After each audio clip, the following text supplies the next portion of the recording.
Hey there, it's Fight here with a quick video on why traffic is bad. Yes, traffic is bad, especially the one where I have to stand in line. No, online traffic. I've just, as you can see, it's basically an outline for a bigger product. But today I feel like doing a little video and running this by you. So first of all, this is sort of a special for my list as a thank you, and hopefully it's useful. But also, if you have feedback, I would love to hear. What do you think? Alright, so here's my take on why traffic is bad. So the first reason I mention this in the first place is that driving traffic is of course a hot evergreen topic, and you're constantly being sold stuff. And I just did a little list of things that are being sold. Here's right, PPC, AdWords, YouTube videos, social media. Just in this paid traffic arena, there's PPC. Most people think of that, but then you've got endorsed traffic like affiliates, a paid mailing, solar ads, advertising, and e-signs. Now, of course, you've got social media, which is the thing you need to do in addition to paid traffic on social media. You want to do Facebook, YouTube, Instagram, Pinterest, so on and on and on. And of course, there's free traffic, SEO and blogging and spamming, all these good things. Now, all of these things are basically flung at you all day long, and you're kind of going, oh, where do I start? Which one do I do?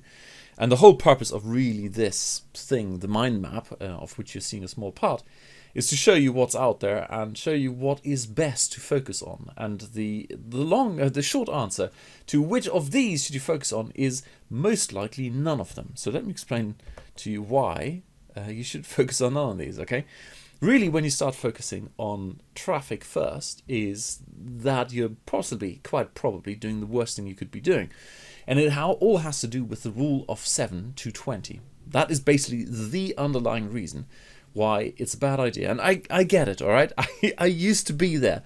I bought all kinds of courses on, cheaper, Trafficvance and Lead Impact and all these kind of things, like super cheap pop over thingies. Then, I did SEO, and that was a waste of time and money. I mean, I made money with it, but all in all, it was a really bad idea. And here's why.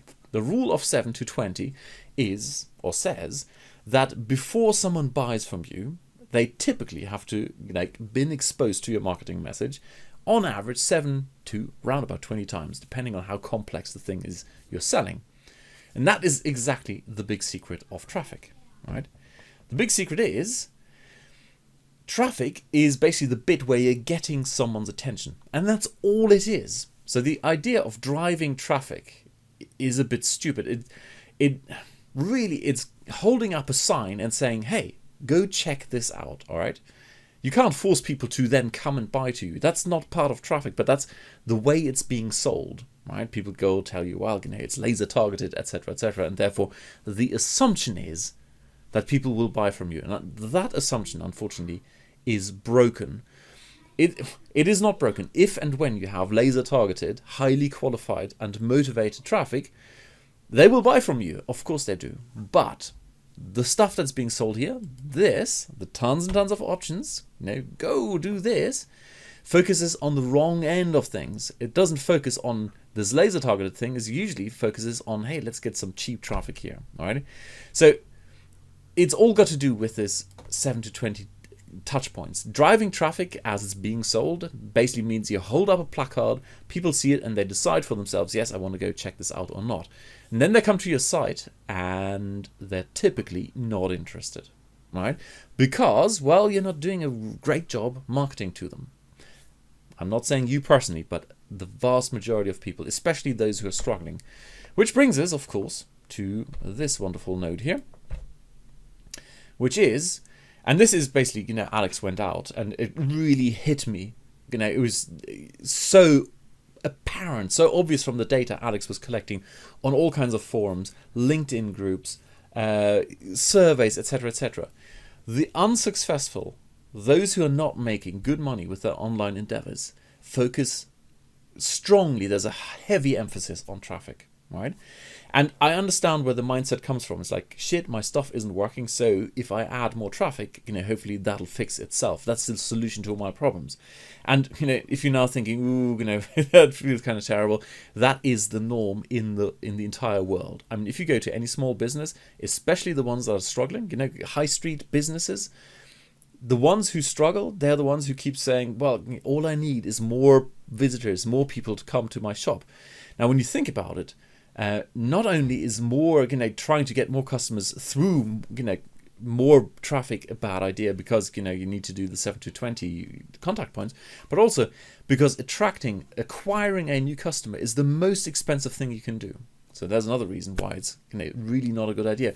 But it kind of explains why this whole thing is happening. Because the entire world thinks that the best thing is to get more traffic, and then surely all problems are going to go away. So that's anyway the data that Alex found, and it turns out the unsuccessful ones focus on traffic, and then there's a sudden switch.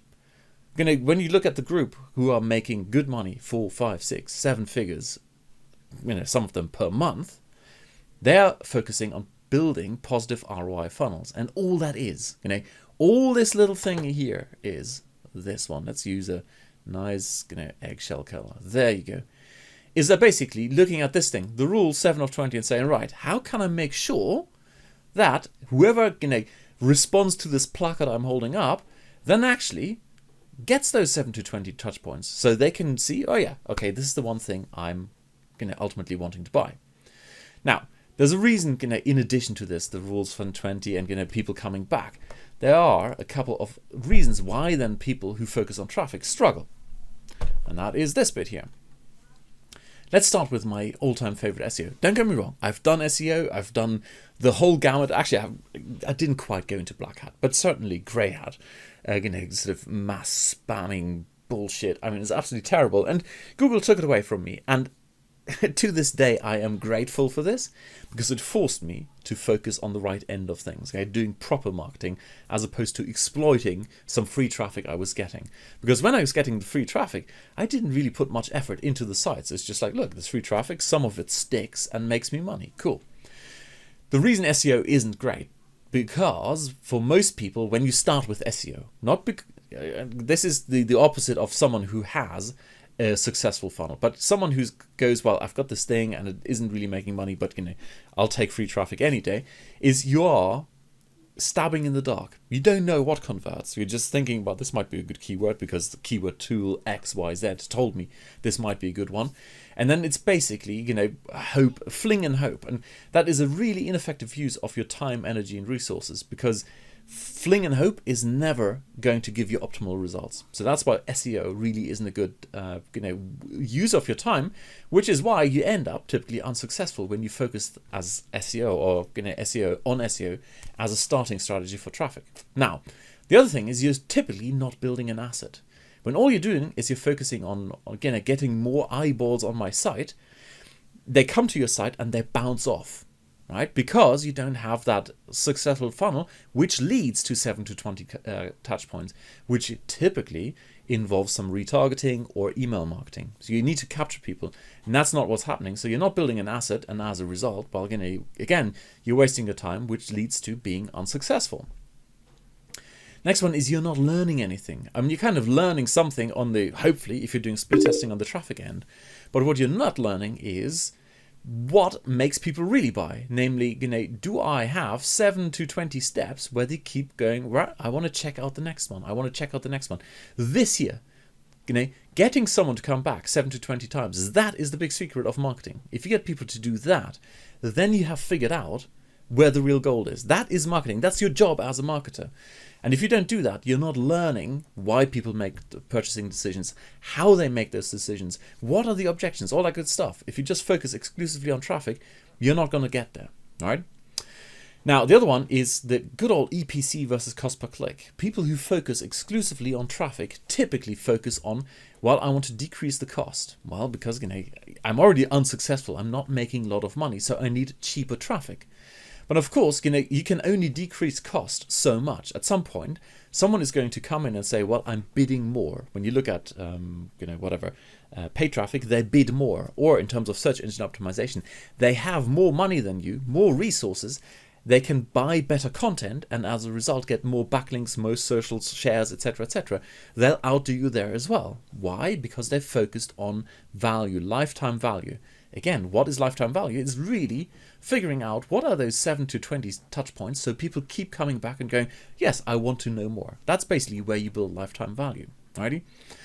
And finally, and this is strongly correlated with SEO, is basically building a low margin business or running a low margin business that can only survive because you're getting free traffic from SEO is never great fun, right? If you are at risk of having your business taken away from Google any time of the day, that isn't great fun. So again, the focus should really be on this thing. Build out a positive ROI funnel to make people really, really happy. They find the information they want, keep coming back, and then you can open, one traffic tap after other, but only once you figure this bit out. So what you really want then is, targeted qualified traffic. And I said that before. People tell you the stuff they sell you here, all these tons of options is targeted and qualified traffic. The reality of targeted and qualified traffic is you need to measure what's converting. That's the way you figure out if something is truly targeted and qualified. And you measure it by building one of these positive ROI funnel things, right? So you can go, right, they have actually come back. And now I know that is something that is targeted. Alrighty, so to summarize then, here we go. All right. If all you want, this is, by the way, not meant to be negative. If all you want to do is grab someone's attention, then yes, focus on traffic. And what I mean by this is, if you are already in a position where people are coming to you because you have a high converting offer, like this, the eggshell thing up there, because they keep coming back because, well, they're the 7 touch points and they actually want to know more, then by all means do focus on traffic. That's then your job. Open up as many traffic taps as possible, and of course make sure each one's tuned to your particular funnel, or the other way around, to fine tune your funnels for the different traffic sources. But in all other cases, focus on something that's of interest and value to that traffic first. If that's not in place, nothing is ever going to happen, okay? So focus on the big secret. Traffic, all traffic is getting someone's attention. And if you get someone's attention, I mean, the best example would be, you put out ads for, hey, look, boobs and free beer. I mean, that will attract a lot of men's attention because that's how guys are hardwired. But then when you come in and go, well, oh, by the way, I'm selling you whatever, a dead-end job in a corporate office, they're going, sorry, I wanted boobs and beer and not this dead-end job, or, whatever it is. Scrub out our compost bin. No, that's not what I want. So your job is to, first of all, understand that the big secret is that all traffic is getting someone's attention. And then you go in and basically build out an eggshell thing, right? The positive ROI funnel, simply because you want to have those 7 to 20 touch points. Alrighty, enjoy. Let me know what you think. All right, just leave a comment down below. I think when you get that mind shift, you will very quickly get from the, out of this box, the unsuccessful, as in, and this is not meant to be like a, negative thing at all. It's like, if you are struggling at the moment and you're wondering why this thing is not working, and you're investing so much time and energy into all these different options here, people tell you, hey, by the way, you need to get this here, YouTube, and you need to get paid mailings, and you need to do an AdWords course, etc., etc. Yes, by all means, start with one of those, but make it the engine, or the fuel for the engine you're building here, which is this thing. And I can guarantee, the moment you shift over from that to from just taking traffic as something you fling at your site to something that is basically the fuel for an engine you're building here in order to get those 7 to 20 touch points, you will very rapidly transfer or transition from unsuccessful in the sense of struggling and being overwhelmed to having a successful business. Alrighty, cheers. Let me know what you think.